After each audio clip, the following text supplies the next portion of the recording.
Hi friends, welcome to EDN tech YouTube channel. मु सीमांचल तुम समस्त को स्वागत जनाऊँगी आज ये फ्रेश वीडियो टॉपिक को। आज वीडियो टॉपिक रे आम आलोचना करवा +2 फर्स्ट ईयर आर्ट्स स्ट्रीम रो इलेक्टिव सब्जेक्ट पॉलिटिकल साइंस रो संविधान दर्शन पाठटीर दुईटी इंपोर्टाट लॉन्ग क्वेश्चन एवं तार आंसर विषय रे। तो ये वीडियो प्रथम शेष पर्यंत पूरा देख। यही लॉन्ग क्वेश्चन जहाँ आम आलोचना करवा ताहा 7.5 बा 7 अधे मार्क आसी थाए एवं यह को आम 150 ରୁ 200 वार्ड मध्य लिखा पड़ी थाए। तो वीडियो को लाइक करो, जदि कौन से डाउट एवं सजेशन थाए कमेंट करी जनाओ एवं ए वीडियो को अन्य सांग मान सहित शेयर करो। तो चलो वर्तमान आम आलोचना करवा भारतीय संविधान पाठटी थिबा प्रथम लॉन्ग क्वेश्चन टी कौन एवं तार आंसर विषय। तो ये प्रश्नटी हूँ जे भारतीय संविधान मौलिक वैशिष्ट्य बा लक्षण मान आलोचना करो। माने जो भारतीय संविधान रही से भारतीय संविधान मौलिक वैशिष्ट्य सब कौन रही एवं भारतीय संविधान लक्षण कौन जहाँ नागरिक मानक प्रदान कराई सेगुड़िक एठार आमको आलोचना करने को हेबो। तबे यार उत्तर हेउछि कैबिनेट मिशनर प्रस्ताव क्रमे भारतर संविधान प्रणयन पई एक शासन विधायक सभा बा संविधान प्रणयन सभा गठित होइतिला।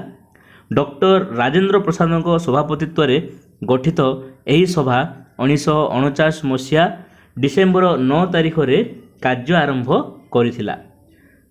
शासन विधायक सभा मोट 2 वर्ष 11 मास 17 दिन समय नहीं 1949 मसीहा नवेम्बर 26 तारिख रे एक नूतन संविधान गृहीत करिथिला। यही संविधानटी 1950 मसीहा जनवरी 26 तारिख रे कार्यकारी होइतिला। पिला माने तुम्हें एठी मन रख जे संविधान प्रस्तुत करने प्रथमे गोटे संविधान प्रणयन सभा गठित होला जहाँकि 1949 मसीहा डिसेम्बर 9 तारिख रे होइतिला एवं 2 वर्ष 11 मास 17 दिन पर माने 1949 मसीहा नवेम्बर मास 26 तारिख रे ए नूतन संविधान कार्यक्रम आरंभ होला। तापर जेतेबेले संविधान कार्यक्रम प्रस्तुति कार्यक्रम शेष होला सेतेबेले ए संविधान को कार्यकारी करिया पई 1950 मसीहा जनवरी 26 तारिख को धार्य करागला एवं 1950 मसीहा जनवरी 26 तारिख रे एही नूतन संविधान को कार्यकारी कर दियागला। जाफल आम प्रतिवर्ष जनवरी 26 को गणतंत्र दिवस बा साधारणतंत्र दिवस रूपे पालन करी आसुअछु। तेबे एही संविधान प्रस्तुत करने मोट 2 वर्ष 11 मास 17 दिन समय लागिथिला एवं जो संविधान प्रणयन सभा गठित होइथिला तार सभापतित्व थिले डॉक्टर राजेंद्र प्रसाद एवं शासन विधायक सभार सभापति थिले आमर डॉक्टर भीमराव आंबेडकर। वर्तमान आमे एही संविधान मौलिक वैशिष्ट्य बा लक्षण गुड़िक कौन रही आलोचना करिबा। तेबे प्रथम वैशिष्ट्यटी होची आमर प्रस्तावना जहाँ इंग्राजी रे प्रिएम्बुल बोली कहुए। प्रस्तावना संविधान प्रस्तावना बा प्रिएम्बुल ऑफ इंडियन कॉन्स्टिट्यूशन। अन्य राष्ट्र लिखित संविधान परी भारत संविधान प्रारंभ रे एक प्रस्तावना रही। पिला माने तुमे जदि संविधान को खोलिकी देखिबो तो प्रथमे प्रस्तावना थिबो जहाँ संविधान प्रस्तावना बा आमर जातक बोली कहुए जाए। प्रस्तावना हेउची संविधान मुखशाला बा प्रवेश द्वार। यही प्रस्तावना संविधान उच्च आदर्श लक्ष्य उद्देश्य राष्ट्र प्रकृति एवं संविधान गृहीत दिन संबंध में सूचना प्रदान करिथाए। यह व्यक्तिर मर्यादा जातिर एकता और संहति उपर मध्य गुरुत्व आरोप करिथाए।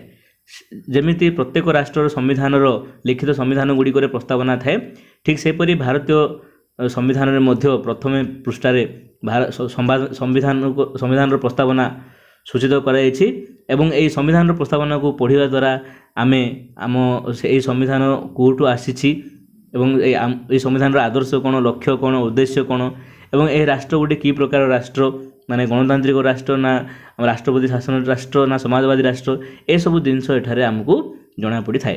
तो प्रथम वैशिष्ट्य होची जे भारतीय संविधान रे गोटे प्रस्तावना रही अछि। तापरे द्वितीय वैशिष्ट्य है दीर्घतम संविधान। भारतर संविधान पृथ्वीर बृहत्तम लिखित संविधान। प्रथम यार 395टी अनुच्छेद और 8टी अनुसूची रही। वर्तमान संविधान रे 395टी धारा और 12टी अनुसूचित अच्छी। भारत संविधान 22टी भाग में विभक्त होइछि। यह विशालकाय होबार कारण गोटे संविधान रे उभय केंद्र और राज्यर शासन नीति वर्णित होइछि। ସମ୍ବିଧାନର ପ୍ରତ୍ୟେକ ବିଷୟବସ୍ତୁ ସ୍ପଷ୍ଟ ସରଳ ଓ ବୋଧଗମ୍ୟ ଭାବେ ବର୍ଣ୍ଣନା କରାଯାଇଛି। ବର୍ତ୍ତମାନ ଯଦି ଏହା ମଧ୍ୟ ଆପଡେଟ୍ ହେଇଛି ଯେ ଯେଉଁ 395 ଧାରା କଥା ଆଲୋଚନା କରାଯାଇଛି ତାହା ବଢ଼ି 444 ଏବଂ ତାର ଅଧିକ ମଧ୍ୟ ହେଲାଣି। ତୁମମାନେ ଯଦି ଚାହିଁବ ଗୁଗଲରେ ସର୍ଚ୍ଚ କରି ଦେଖିପାରିବ, କିନ୍ତୁ ପୁରୁଣା ସିଲାବସ୍ ଅନୁସାରେ ଯାହା ଲିଖିତ ଅଛି ତାହା ବର୍ତ୍ତମାନ ଆମେ ଆଲୋଚନା କରୁଛେ। ତେବେ ଦ୍ୱିତୀୟ ବୈଶିଷ୍ଟ୍ୟ ହେଉଛି ଯେ ଭାରତ ସମ୍ବିଧାନ ହେଉଛି ପୃଥିବୀର ବୃହତ୍ତମ ବା ଦୀର୍ଘତମ ଲିଖିତ ସମ୍ବିଧାନ। ତାପରେ ତୃତୀୟ ବୈଶିଷ୍ଟ୍ୟ ରହିଲା ଆମର ସଂସଦୀୟ ସରକାର। ଇଂଲଣ୍ଡ ପରି ଭାରତରେ ସଂସଦୀୟ ଶାସନ ବ୍ୟବସ୍ଥା ପ୍ରଚଳିତ। ଏଠାରେ ରାଷ୍ଟ୍ରପତି ନାମକ ମାତ୍ର ରାଷ୍ଟ୍ରମୁଖ୍ୟ ହୋଇଥିବା ବେଳେ ପ୍ରଧାନମନ୍ତ୍ରୀ ବାସ୍ତବ ଶାସକ ଭାବରେ କାର୍ଯ୍ୟ କରନ୍ତି। ପ୍ରଧାନମନ୍ତ୍ରୀଙ୍କ ନେତୃତ୍ୱରେ ପରିଚାଳିତ କେନ୍ଦ୍ର ମନ୍ତ୍ରିମଣ୍ଡଳ ତାର ସମସ୍ତ କାର୍ଯ୍ୟ ପାଇଁ ସଂସଦର ନିମ୍ନ ଗୃହ ବା ଲୋକସଭା ନିକଟରେ ମିଳିତ ଭାବରେ ଉତ୍ତରଦାୟୀ ରହନ୍ତି। ଏଠାରେ ମନ୍ତ୍ରିମଣ୍ଡଳ ସଦସ୍ୟମାନଙ୍କ ମଧ୍ୟରେ ରାଜନୈତିକ ସାମଞ୍ଜସ୍ୟତା ଦେଖାଯାଏ। ପିଲାମାନେ, ଆମ ଭାରତରେ ଯେଉଁ ଆଇନ ଗଢ଼ିବା ଅନୁଷ୍ଠାନ ରହିଛି ତାକୁ ସଂସଦ କୁହାଯାଏ, ଇଂରାଜୀରେ ପାର୍ଲିଆମେଣ୍ଟ କୁହାଯାଏ। ଏବଂ ସେହି ସଂସଦ କାହାକୁ ନେଇ ଗଠିତ? ନା ଭାରତର ସଂସଦ ରାଜ୍ୟସଭା, ଲୋକସଭା ଏବଂ ରାଷ୍ଟ୍ରପତିଙ୍କୁ ନେଇ ଗଠିତ। ଯଦି ଗୋଟିଏ ଆଇନ ପାରିତ କରିବାର ଅଛି ତେବେ ସେହି ଆଇନ ବା ସେହି ବିଧେୟକକୁ ରାଜ୍ୟସଭା, ଲୋକସଭାରେ ପାରିତ ହେବା ପରେ ରାଷ୍ଟ୍ରପତିଙ୍କ ନିକଟକୁ ଅନୁମୋଦନ ପାଇଁ ପଠାଯାଏ। ଯଦି ରାଷ୍ଟ୍ରପତି ଅନୁମୋଦନ କରନ୍ତି ତେବେ ତାହା ଆଇନରେ ପରିଣତ ହୁଏ। ତେବେ ଆମର ଏ ସମ୍ବିଧାନର ଗୋଟିଏ ବୈଶିଷ୍ଟ୍ୟ ହେଲା ଯେ ସଂସଦୀୟ ସରକାର ଏବଂ ରାଷ୍ଟ୍ରପତି ନାମକ ମାତ୍ର। ପୁରାପୁରି ଶାସନ ଦାୟିତ୍ୱ ଆମର ପ୍ରଧାନମନ୍ତ୍ରୀ ଯିଏ ଅଛନ୍ତି କେନ୍ଦ୍ର ସ୍ତରରେ ସେ ପରିଚାଳନା କରନ୍ତି। ତେବେ ଇଏ ହେଉଛି ଗୋଟିଏ ଭାରତୀୟ ସମ୍ବିଧାନର ବୈଶିଷ୍ଟ୍ୟ ବା ଲକ୍ଷଣ ଯେ ସଂସଦୀୟ ସରକାର। ପରବର୍ତ୍ତୀ ବୈଶିଷ୍ଟ୍ୟଟି ହେଉଛି ଆକୃତିରେ ସଂଘୀୟ ଏବଂ କାର୍ଯ୍ୟତଃ ଐକିକ। ଏହାର ଅର୍ଥ କ'ଣ? ନା ଗୋଟିଏ ସଂଘୀୟ ରାଷ୍ଟ୍ରର ସମସ୍ତ ଲକ୍ଷଣ କେନ୍ଦ୍ର ଓ ରାଜ୍ୟ ମଧ୍ୟରେ କ୍ଷମତା ବଣ୍ଟନ, କେନ୍ଦ୍ର ସରକାର ଓ ରାଜ୍ୟ ସରକାର, ଲିଖିତ ଓ ଅନମନୀୟ ସମ୍ବିଧାନ, ସ୍ୱାଧୀନ ଓ ନିରପେକ୍ଷ ନ୍ୟାୟାଳୟ ତଥା ଦ୍ୱିସଦନୀୟତା ଭାବରେ ଦେଖାଯାଏ। ମାନେ ସଂଘୀୟ ରାଷ୍ଟ୍ର କାହାକୁ କହିବା? ଯେତେବେଳେ ଗୋଟିଏ ଦେଶ ତାର ଅନ୍ୟ ରାଜ୍ୟ ଗୁଡ଼ାକୁ ନେଇ ଗଠିତ ହୋଇଥିବ ତାକୁ ସଂଘୀୟ ରାଷ୍ଟ୍ର ବୋଲି କୁହାଯାଏ। ଏବଂ ଯେଉଁ ସବୁ ଶାସନ ବ୍ୟବସ୍ଥା ଥିବ ତା ଦୁଇ ଭାଗ କରାହେଇଥିବ। କେତୋଟି ଶାସନ ରାଜ୍ୟ ସରକାର ପୁରାପୁରି କରୁଥିବେ, ପରିଚାଳନା କରୁଥିବେ ଏବଂ କେତୋଟି ଶାସନ ବ୍ୟବସ୍ଥା ଅଛି ଯାହାକି ଉଭୟ କେନ୍ଦ୍ର ଓ ରାଜ୍ୟ ପାଳନ କରୁଥିବେ। ତେବେ ଏହାକୁ ସଂଘୀୟ ରାଷ୍ଟ୍ର ବୋଲି କୁହାଯିବ। ଏବଂ ଏଠାରେ ଆମ ସଂଘୀୟ ରାଷ୍ଟ୍ରରେ ଗୋଟିଏ ନିରପେକ୍ଷ ନ୍ୟାୟାଳୟ ଅଛି। ଦ୍ୱିସଦନୀୟର ଅର୍ଥ ହେଉଛି ରାଜ୍ୟସଭା ଆଉ ଲୋକସଭା ଦୁଇଟି ସଦନ ରହିଛି। ତାପରେ ଆମର ଲିଖିତ ସମ୍ବିଧାନ ଅଛି ଆଉ ଅନମନୀୟ ସମ୍ବିଧାନ ବା ନମନୀୟ ସମ୍ବିଧାନ ବୋଲି ମଧ୍ୟ ବର୍ଣ୍ଣନା କରାଯାଇଛି। ତା ସତ୍ତ୍ୱେ କେତେକ ଐକିକ ଲକ୍ଷଣ ମଧ୍ୟ ରହିଛି, ଯେମିତି ବଳିଷ୍ଠ କେନ୍ଦ୍ର ସରକାର। ମାନେ କେନ୍ଦ୍ର ସରକାର ହିଁ ସର୍ବେ ସର୍ବା ଅଟନ୍ତି। ଆମ ଦେଶର କେନ୍ଦ୍ର ସରକାର ଯେଉଁ ଆଇନ ପାରିତ କରିବେ ତାହା ସମସ୍ତ ରାଜ୍ୟଙ୍କ ପାଇଁ ପ୍ରଯୁଜ୍ୟ ହୋଇଥାଏ। ଗୋଟିଏ ସମ୍ବିଧାନକୁ ଭାରତର ସମସ୍ତ ରାଜ୍ୟମାନେ ପାଳନ କରିବା ପାଇଁ ବାଧ୍ୟ। ତା ସହିତ ରାଜ୍ୟପାଳ କେନ୍ଦ୍ରର ପ୍ରତିନିଧି, ଏକକ ନାଗରିକତ୍ୱ ପ୍ରଥା, ଜରୁରୀକାଳୀନ ପରିସ୍ଥିତି ଘୋଷଣା, ସର୍ବଭାରତୀୟ ପ୍ରଶାସନିକ ସେବା ଇତ୍ୟାଦି ଭାରତରେ ରହିଥିବାରୁ ଭାରତକୁ ଏକ ଅର୍ଦ୍ଧ ସଂଘୀୟ ରାଷ୍ଟ୍ର ବୋଲି ମଧ୍ୟ କୁହାଯାଏ। ଅର୍ଥାତ୍ ଭାରତ ସମ୍ବିଧାନ ଆକୃତିରେ ସଂଘୀୟ ହେଲେ କାର୍ଯ୍ୟ ହେଉଛି ଐକିକ ଭାବରେ। ଇଏ ମଧ୍ୟ ହେଉଛି ଭାରତୀୟ ସମ୍ବିଧାନର ଗୋଟିଏ ବୈଶିଷ୍ଟ୍ୟ ବା ଲକ୍ଷଣ। ପରବର୍ତ୍ତୀ ସମ୍ବିଧାନର ଲକ୍ଷଣ ବା ବୈଶିଷ୍ଟ୍ୟ ହେଉଛି ଆଂଶିକ ନମନୀୟ ଓ ଆଂଶିକ ଅନମନୀୟ।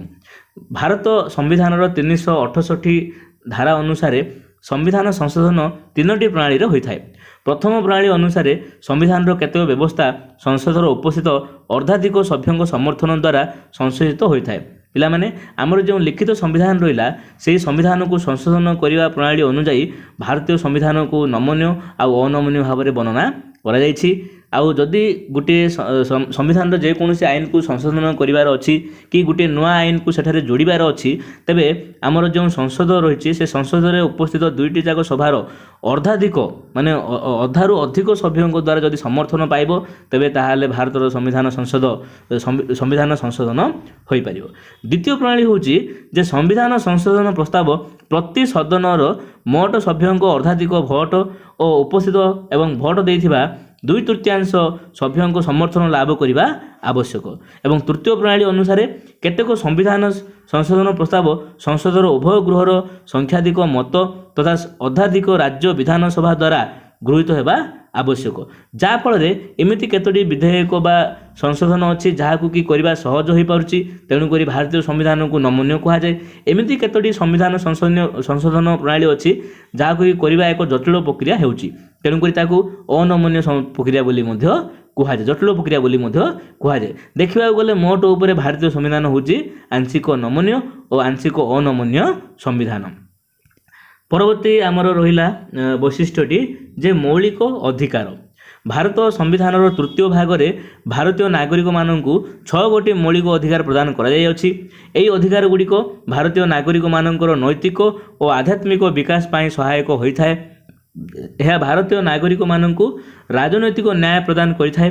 ଭାରତୀୟ ନାଗରିକମାନଙ୍କର ମୌଳିକ ଅଧିକାର ଗୁଡ଼ିକ ହେଲା 1 ସମାନତା ଅଧିକାର, 2 ସ୍ୱାଧୀନତା ଅଧିକାର, 3 ଶୋଷଣ ବିରୋଧୀ ଅଧିକାର, 4 ଧର୍ମୀୟ ସ୍ୱାଧୀନତା ଅଧିକାର, 5 ଶିକ୍ଷାଗତ ଓ ସାଂସ୍କୃତିକ ଅଧିକାର ଏବଂ 6 ସାମ୍ବିଧାନିକ ପ୍ରତିକାର ଅଧିକାର। ଏହି ମୌଳିକ ଅଧିକାର ଗୁଡ଼ିକ ନ୍ୟାୟାଳୟ ଦ୍ୱାରା ସୁରକ୍ଷିତ ଅଟେ, ତେଣୁକରି ଏହାକୁ ମୌଳିକ ଅଧିକାର ବୋଲି କୁହାଗଲା। ଏବଂ ଏହି ମୌଳିକ ଅଧିକାରକୁ ନେଇ ମୁଁ ଗୋଟିଏ ମଧ୍ୟ ଲଙ୍ଗ କୋଶ୍ଚିନ୍ ଆଲୋଚନା କରିସାରିଛି, ଯାହାକି ମୋର ଚ୍ୟାନେଲରେ ଭିଡ଼ିଓ ଲିଷ୍ଟରେ ଅଛି, ତୁମମାନେ ସେଟାକୁ ଯାଇ ଦେଖିପାରିବ। ପରବର୍ତ୍ତୀ ମୌଳିକ ବୈଶିଷ୍ଟ୍ୟ ହେଉଛି ଯେ ନିର୍ଦ୍ଦେଶମୂଳକ ରାଷ୍ଟ୍ରନୀତି। ଭାରତ ସମ୍ବିଧାନରେ ନିର୍ଦ୍ଦେଶମୂଳକ ରାଷ୍ଟ୍ରନୀତି ମଧ୍ୟ ବର୍ଣ୍ଣନା କରାଯାଇଛି। ସମ୍ବିଧାନର ଚତୁର୍ଥ ଭାଗରେ ନିର୍ଦ୍ଦେଶମୂଳକ ରାଷ୍ଟ୍ରନୀତି ବର୍ଣ୍ଣିତ ହୋଇଛି। ସେଗୁଡ଼ିକ ରାଷ୍ଟ୍ର ଓ ସରକାରଙ୍କ ପାଇଁ ନିର୍ଦ୍ଦେଶନାମା, ରାଷ୍ଟ୍ର ଆଉ ସରକାରଙ୍କ ପାଇଁ ନିର୍ଦ୍ଦେଶନାମା ଅଟେ। ଏହି ନୀତିକୁ କାର୍ଯ୍ୟକାରୀ କଲେ ଭାରତୀୟ ନାଗରିକମାନେ ସାମାଜିକ ଓ ଅର୍ଥନୈତିକ ନ୍ୟାୟ ପାଇଥାନ୍ତି। ଭାରତରେ ସାମାଜିକ ଓ ଅର୍ଥନୈତିକ ଗଣତନ୍ତ୍ର ପ୍ରତିଷ୍ଠା କରି ଭାରତକୁ ଜନମଙ୍ଗଳ ରାଷ୍ଟ୍ରରେ ପରିଣତ କରିବା ଏହି ନିର୍ଦ୍ଦେଶମୂଳକ ରାଷ୍ଟ୍ରନୀତିର ଉଦ୍ଦେଶ୍ୟ ଅଟେ। ଏହି ନୀତିକୁ ସମାଜବାଦୀ, ଗାନ୍ଧୀବାଦୀ ଓ ଉଦାରୀବାଦୀ ନୀତିରେ ମଧ୍ୟ ବିଭକ୍ତ କରାଯାଇଛି। ତା ପରବର୍ତ୍ତୀ ମୌଳିକ ବୈଶିଷ୍ଟ୍ୟ ହେଉଛି ଯେ ମୌଳିକ କର୍ତ୍ତବ୍ୟ। 1976 ମସିହାର 42ତମ ସମ୍ବିଧାନ ସଂଶୋଧନ ଆଇନ ଭାରତ ସମ୍ବିଧାନର 51 ଉପଧାରା କରେ ନାଗରିକମାନଙ୍କ ପାଇଁ 10 ଗୋଟି ମୌଳିକ କର୍ତ୍ତବ୍ୟ ପାଳନ ପାଇଁ ନିର୍ଦ୍ଦେଶ ରହିଥିଲା। ବର୍ତ୍ତମାନ ଆଉ ଗୋଟିଏ ମୌଳିକ କର୍ତ୍ତବ୍ୟ ଯେଉଁଟାକି 6 ରୁ 14 ବର୍ଷ ପିଲାମାନେ ବାଧ୍ୟତାମୂଳକ ଭାବେ ଶିକ୍ଷା ପାଇବେ ତାକୁ ଯୋଗ କରାଯାଇଛି, ଯାହାଫଳରେ ବର୍ତ୍ତମାନ ଭାରତୀୟ ନାଗରିକମାନେ 11 ଗୋଟି ମୌଳିକ କର୍ତ୍ତବ୍ୟ ପାଳନ କରିବା ପାଇଁ ନିର୍ଦ୍ଦେଶ ହୋଇଛି। ମାତ୍ର 2002 ମସିହାରେ 86ତମ ସମ୍ବିଧାନ ଅନୁସାରେ 14 ବର୍ଷ ପର୍ଯ୍ୟନ୍ତ ଶିଶୁକୁ ଶିକ୍ଷା ପ୍ରଦାନ କରିବା ପିତାମାତା ଓ ଅଭିଭାବକଙ୍କ ମୌଳିକ କର୍ତ୍ତବ୍ୟ ଅଟେ। ଏଭଳି ଭାବରେ ଭାରତୀୟ ନାଗରିକମାନେ ରାଷ୍ଟ୍ର ପ୍ରତି ଏବଂ ନିଜର କର୍ତ୍ତବ୍ୟ ଭାବରେ 11 ଗୋଟି ମୌଳିକ କର୍ତ୍ତବ୍ୟ ପାଳନ କରିବେ। ତେବେ ଇଏ ମଧ୍ୟ ଗୋଟିଏ ଭାରତୀୟ ସମ୍ବିଧାନର ମୌଳିକ ବୈଶିଷ୍ଟ୍ୟ ଅଟେ। ତା ପରବର୍ତ୍ତୀ ରହିଲା ଆମର ମୌଳିକ ବୈଶିଷ୍ଟ୍ୟଟି ସ୍ୱାଧୀନ ଓ ସୁସଂହତ ନ୍ୟାୟପାଳିକା। ସ୍ୱାଧୀନ ଓ ସୁସଂହତ ନ୍ୟାୟପାଳିକା। ଭାରତରେ ଏକ ସୁସଂହତ ନିରପେକ୍ଷ ଏବଂ ସ୍ୱାଧୀନ ନ୍ୟାୟପାଳିକା ରହିଛି। ଭାରତରେ ସୁପ୍ରିମକୋର୍ଟ ଠାରୁ ଆରମ୍ଭ କରି ନିମ୍ନ ଅଦାଲତ ପର୍ଯ୍ୟନ୍ତ ସମସ୍ତ ବିଚାର ସଂସ୍ଥା ଏକତ୍ର ବାନ୍ଧି ହୋଇ କାର୍ଯ୍ୟ କରିଥାନ୍ତି। ଭାରତରେ ନ୍ୟାୟପାଳିକାର ସ୍ୱାଧୀନତା ପାଇଁ ବିଚାରପତିମାନଙ୍କୁ ନିଯୁକ୍ତି, ବେତନ, ଭତ୍ତା ଓ ଚାକିରି ସର୍ତ୍ତାବଳୀ ସମ୍ବିଧାନ ଦ୍ୱାରା ସୁରକ୍ଷିତ ହୋଇଅଛି। ତାକୁ କେଉଁ ପ୍ରଧାନମନ୍ତ୍ରୀ କି ରାଷ୍ଟ୍ରପତି ନିଯୁକ୍ତି ଦେବେ ନାହିଁ। ତା ପରବର୍ତ୍ତୀ ବୈଶିଷ୍ଟ୍ୟଟି ହେଉଛି ଆମର ଧର୍ମନିରପେକ୍ଷ ରାଷ୍ଟ୍ର। ଭାରତ ସମ୍ବିଧାନର ପ୍ରସ୍ତାବନାରେ ଭାରତକୁ ଏକ ଧର୍ମନିରପେକ୍ଷ ରାଷ୍ଟ୍ର ରୂପେ ଘୋଷଣା କରାଯାଇଛି। ତେଣୁ ଭାରତରେ କୌଣସି ରାଷ୍ଟ୍ରୀୟ ଧର୍ମ ନାହିଁ। ଏଠାରେ ସରକାର ସମସ୍ତ ଧର୍ମକୁ ସମାନ ପ୍ରାଧାନ୍ୟ ପ୍ରଦାନ କରିଛନ୍ତି। ଭାରତର ନାଗରିକମାନେ ଯେକୌଣସି ଧର୍ମର ପ୍ରଚାର ଓ ପ୍ରସାର କରିପାରିବେ। ଧର୍ମକୁ ନେଇ ଭାରତୀୟ ନାଗରିକମାନଙ୍କର ମଧ୍ୟରେ କୌଣସି ଭେଦଭାବ ଦେଖାଯିବ ନାହିଁ। ଭାରତର ନାଗରିକମାନଙ୍କୁ ଧର୍ମୀୟ ସ୍ୱାଧୀନତା ପ୍ରଦାନ କରାଯାଇଛି। ତା ପରବର୍ତ୍ତୀ ମୌଳିକ ବୈଶିଷ୍ଟ୍ୟ ହେଲା ଏକ ନାଗରିକ। ପୃଥିବୀର ଅନ୍ୟାନ୍ୟ ସଂଘୀୟ ରାଷ୍ଟ୍ରରେ ଦ୍ୱୈତ ନାଗରିକ ପ୍ରଚଳିତ ହୋଇଥିବା ବେଳେ ଭାରତରେ ଏକ ନାଗରିକତ୍ୱ ପ୍ରଥା ପ୍ରଚଳିତ। ମାନେ କେତୋଟି ଦେଶ ଅଛି ଯେଉଁଠାରେ କି ତୁମେ ଭାରତର ନାଗରିକ ହୋଇପାରିବ ଏବଂ ସେହି ଦେଶର ମଧ୍ୟ ନାଗରିକ ହୋଇପାରିବ, କିନ୍ତୁ ଭାରତରେ ବସବାସ କରୁଥିବା ନାଗରିକମାନେ କେବଳ ଭାରତର ହିଁ ନାଗରିକ ହେବେ।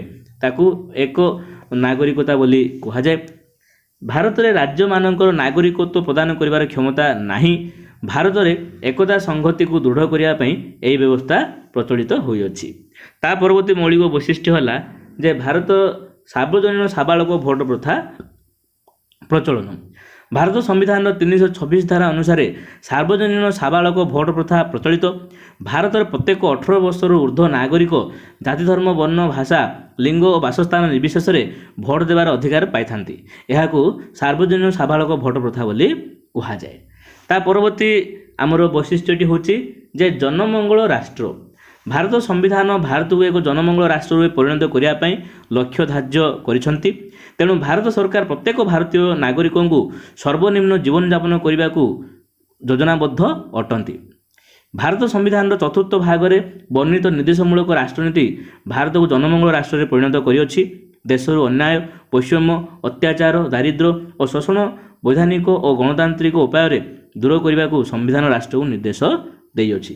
ତେବେ ଏ ଥିଲା ଯାହା ସବୁ ଆମେ ଆଲୋଚନା କଲେ ସେସବୁ ହେଉଛି ଭାରତୀୟ ସମ୍ବିଧାନର ମୌଳିକ ବୈଶିଷ୍ଟ୍ୟ ଏବଂ ଲକ୍ଷଣ।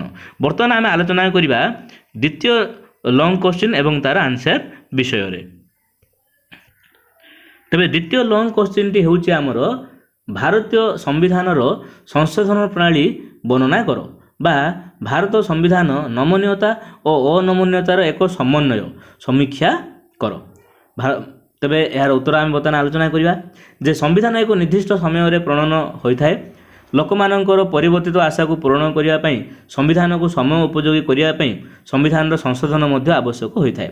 1949 ମସିହା ନଭେମ୍ବର 26 ତାରିଖରେ ଗୃହୀତ ଭାରତୀୟ ସମ୍ବିଧାନକୁ ସଂଶୋଧନ କରିବାର ପ୍ରଣାଳୀ ସମ୍ବିଧାନର 368 ଧାରାରେ ଲିପିବଦ୍ଧ ହୋଇଅଛି ଏବଂ ଭାରତ ସମ୍ବିଧାନକୁ ନିମ୍ନଲିଖିତ 3ଟି ପ୍ରଣାଳୀରେ ବିଭକ୍ତ କରାଯାଇଥାଏ।